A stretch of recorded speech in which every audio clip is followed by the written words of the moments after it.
Hi, today I'm going to talk about some of the really awful practices that certain large corporations use in order to get people to buy stuff that they don't need. Now, as I've said before, I'm moderate on this issue in that I am not like some one-way radicals who say the best way to do it is to buy only a tiny, tiny bit of stuff that you don't need and for the most part boycott everything created by certain companies. Certain companies, yeah, but it is more black and it is less, it's not that black and white.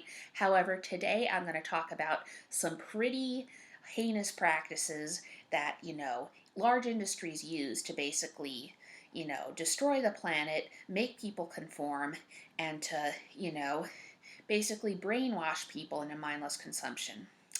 This stuff really makes me growl. So, one thing is that the food industry and the diet industry work together as strong allies in making profits during the holiday season. Of course, they work all year round, and I'm going to explain why.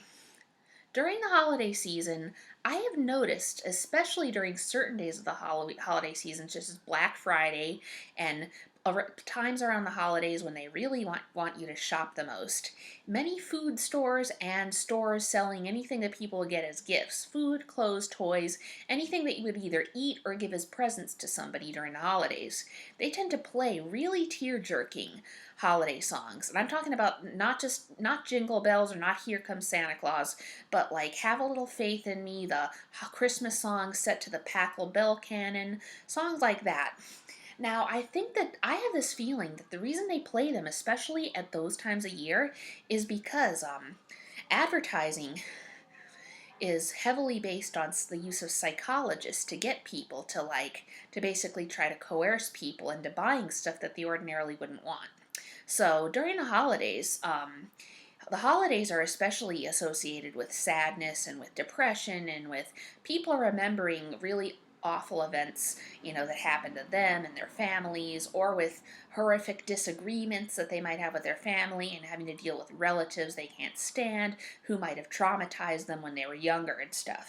Now, the large corporations are not at all ignorant of this. In fact, they use it to their advantage. So what they do is when they play that emotionally upsetting music, that music that just makes you sad, they capitalize on people's depression, which is often more common during the holidays, by playing songs that really jerk at their emotions and make them even more depressed. And as a solution to that, they play them in stores because the stores are selling fattening food and cheap, disposable, poor quality crap that I don't know why anybody would want. So, what that does to consumers is it makes them want to, medicate their sadness by buying happiness. Basically, buying poor quality, fattening food and poor quality stuff that they don't need. So, and what happens is that they buy a lot of unhealthy food and more than more than they would eat normally, and they buy tons of poor quality crap. So when they take that back, they give that to everybody as presents, and then they overeat at the holiday feasts and not just at the feast. Used to be in the olden days, most cultures would have seasonal feasts a few times a year for special ceremonies, but the rest of the time people would eat normally. Of course, it's not like that at all in America, especially like in the United States, and also countries being influenced by American corporations always start to take on the unhealthy, overconsumptive habits of Americans. So, most other cultures have, including early colonial American and especially Native American cultures, pretty much always ate pretty healthy, balanced diets. But the large corporate fast food and junk food companies have sort of tried to change that. And in countries that used to have eating rituals that are kind of like you slowly savor good food, all the food is good, it's organic, most of it's good for you, but some junk food you can have in moderation. And when you do enjoy junk food, you don't just stuff it down your face. You taste it and you savor it instead of just shove it down your throat. Now a lot of those countries are, feel the influence of American overeating, which, makes the American industries more profit. So there are McDonald's, like for one example, everywhere in the world. And McDonald's is just doing its best to erase traditional patterns of healthy eating and actually enjoying food instead of just stuffing it in your mouth. So, the United States, basically here in the US and starting to be over the world thanks to the widespread, expansion of fast food companies, everyone overeating is basically giving rich people more profit. So, like, there's McDonald's and then the diet industry profiting all year round, and I'll tell you why it does later. But right now, I'm talking specifically about during the holidays. So during the holidays, people eat unhealthy stuff, a lot of specifically holiday junk foods, every day during the holidays, at the Christmas feast, of course, but every day during the holiday season. And then once the holiday season is over and the new year begins, people often, when they gain all that weight, they feel disgusting and they want to lose it. So many people make the New Year's resolution to lose all the weight. So then who starts making money? The diet industry, of course. The diet product industry collaborates with the food industry during the holidays to basically, make an equal amount of money as the food industry did in the November and December. The diet industry makes an equal amount of profit during January when people make their New Year's resolutions to lose weight. So if you notice this, there's this careful, creepy collaboration between the food industry, specifically the fast food and junk food non-organic industry, and the diet product industry to, first the food industry, emotionally manipulates already depressed people into medicating their depression with unhealthy food, and then after they've gained weight, the diet industry emotionally manipulates them into losing the weight. Now, diet products never actually work for effective long-term weight loss, and a lot of them are very unhealthy or unsafe. You have all these people advertising on late night TV and on TV during the daytime and on the internet and on the radio these really questionable diet pills that they say will help them shed the pounds and lose weight and keep the weight off. Really, if there was a really safe, effective cure for instant weight loss that, people took it and they were all losing weight and nobody gained weight again, the diet industry would be put out of business because nobody would be overweight.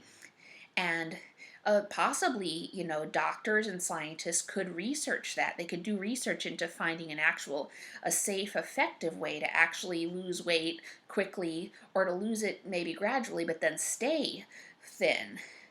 I would say if they did that, I would want it to be quick and keep the weight off. But you can only do that if it's safe. You don't want to do that in an unsafe or unhealthy way.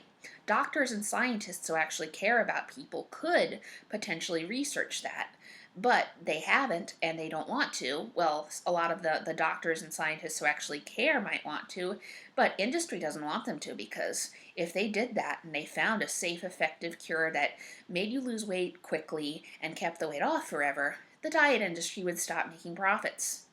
So, I think that that's really disgusting. That's despicable. And that, everyone's emotions are played with into like buying happiness in the form of unhealthy food and then, then after that being sold, exercise machines and questionable diet remedies to take the weight off. Now, I am not exactly sure about this and how much of the facts are accurate, but just looking at, what happens in society during those times, I find it hard to believe that this doesn't happen. Now, I'm wondering, possibly, the food and diet industries together make the most money, for the first one during the holidays and the second one during January. But it's not just during that time. Even if they make the most profit during that time of year, they still make a ton of profit all year round. Because you have, in the United States especially, and like I said, the U.S. is exporting it to everywhere else in the world. You have people, you have McDonald's, Burger King, Wendy's, tons of stores and restaurants and convenience stores and gas stations selling the worst quality food for the cheapest price. For people to basically stuff themselves with unhealthy food whenever they want, even when they're not hungry. So people constantly snack on dessert and sugar and, unhealthy carbs like all the time. And, what happens is a lot of diet remedies, which are sold year round as well. I've seen them on late night TV. When I've had trouble sleeping before, I've turned on the late night TV and so much of that crap infomercials play about these miracle diet remedies from Peru or Tibet or the Amazon, wherever, they're all complete bullshit. So, some of the, of course, some of those pills and, might help you temporarily lose weight. But if once it's of course it's never lasts forever. If you take it and you lose weight, then you'll stop taking it. People stop taking it when they've lost all the weight at times, thinking that it's cured them. But then they go back to eating the way they used to by stuffing their faces constantly with unhealthy food instead of eating right and exercising, and then they gain the weight back. And so then they go, this is where the diet industry makes money all year. The food industry makes a lot of money selling unhealthy food to people constantly all year round. And then, the diet industry sells certain remedies that are extremely unsafe and unhealthy, and certain exercise machines that nobody really needs if they actually exercise, themselves. They take the time and the effort to exercise and to eat right.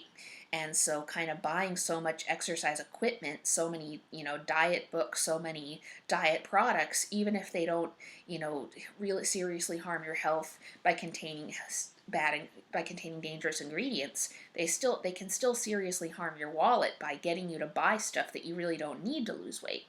So what happens is people buy the products in the latter category. The diet industry will tell them that if you buy these products or use these products for like a week or several weeks or so or a few months, you are guaranteed to lose the weight and keep it off. So when people think that that's true, and the way the companies advertise is that they tell people you don't need to exercise every day. You don't need to eat right. You can eat whatever unhealthy food you want all the time, and you can live a sedentary lifestyle and never exercise if you take our product. And if you take it for this amount of time, you'll never gain weight again, and then you can go back to your unhealthy lifestyles, not making one change. So people do that, and of course they gain the weight back because there is no way to keep once you've lost all the weight, there is no way to keep it off other than eating right and exercising. That's just a fact. So when people, gain the weight back because they go back to eating unhealthy food all the time and not exercising, when they gain the weight back, the diet industry starts advertising again, and they said, "Oh, did these products not work for you? Well, those products were wrong. Those products have been proven not to work. Don't listen to those other people selling you that. Get our products, and you're guaranteed to lose the weight and keep it off while not having to change your exercise or eating habits." So then people will will spend their money and waste their money on on more diet products, and then the other diet products, these that people buy again, make more money. And then when they gain weight, they go back to eating unhealthy food. The fast food industry makes more money, and then the cycle of corporate manipulation goes over and over again. So that's something I had to get off of my chest because it's really bothering me. I am really upset and sad, and in some cases depressed over what's happening to the planet. I have been out and walking in nature in the woods, and I have seen way too many lakes and ponds dried up. There's droughts everywhere. Climate change almost made it not have a winter in Massachusetts last year. And when there was a winter, sometimes you'd have a winter. One time, like a couple of years ago, there was a cold winter, but no snow the whole winter. I am really hoping that all of this stops. I'm hoping that the planet can heal, that climate change can be stopped, and people stop, making money in a way that's destroying the planet. all my viewers, I want you to hear this, and I want you to personally think of ways you can help improve, your own treatment of the earth. How you can I want you to look at your own environmental impact, your own consumptive habits to, see how they can improve. Now, before you go and research that on the internet, I do want to warn you in that, you are very likely to come across the extreme one-sided, furthest of the left ideas that, you have to be vegan, or you have to eat a lot less meat, and you have to eat a lot of tofu and mostly plants, or that you have to really limit your consumption of any kind of unnecessary stuff more than you actually need to. There's a balance. There's a balance between mindless, consumption, of endless food and stuff that you don't need, or you, in some cases, don't even want unless you're depressed and you do it to medicate yourself. And then there's the other extreme, which is save the earth, like I've said before, but by relying on almost, if not all, the basics, by just basically a vegetarian or mostly vegetarian diet, and also just, only buying one toy for your kids and not letting them watch TV or play video games or watch anything that, is corporate media. There is a middle ground between the two. So I am hoping that some of you can just go research for yourself with that middle ground in mind, knowing that you can still live green with gusto. You don't have to, deprive yourself of pleasure, to save the planet. And one other tricky thing, just a minute.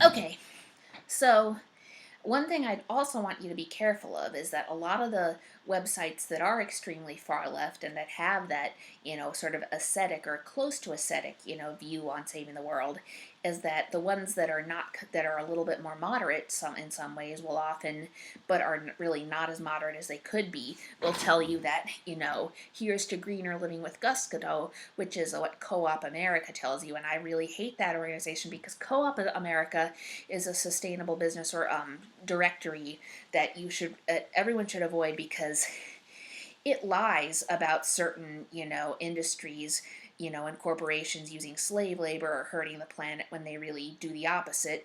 And it also, it says you don't have to give up joy to save the planet. And one of its, its catchphrases like, here's to greener living with gusto. Some of the stuff it endorses is good, but, you have to be careful of that, because I remember some of the companies that they were endorsing were really not that good for the environment or for workers or for animals. And they were endorsing those while condemning other companies, that had really improved. So I can't really tell you how to research, mindful consumption. You're going to have to figure that out on your own. But please keep in mind, that even if you are looking for a moderate viewpoint on how to save the earth and still enjoy life, be careful of certain organizations that will tell you, you can't have this, or you have to have less of this, or you can't buy from this fun company because otherwise the earth will suffer and children will be used as slaves and such, when they actually won't. So, and conversely, it can say you can buy from this company or eat this, and no one will get hurt when they will. So, anyway, I just wanted to say that, give that information. I hope that everyone, can take something from this video. So, I will do my own version of Co-op America's, slogan, but I really mean it. Let's live the good life on a good, clean, fun planet filled with species hybrids, and anybody who wishes to be whatever they want to be. L'chaim.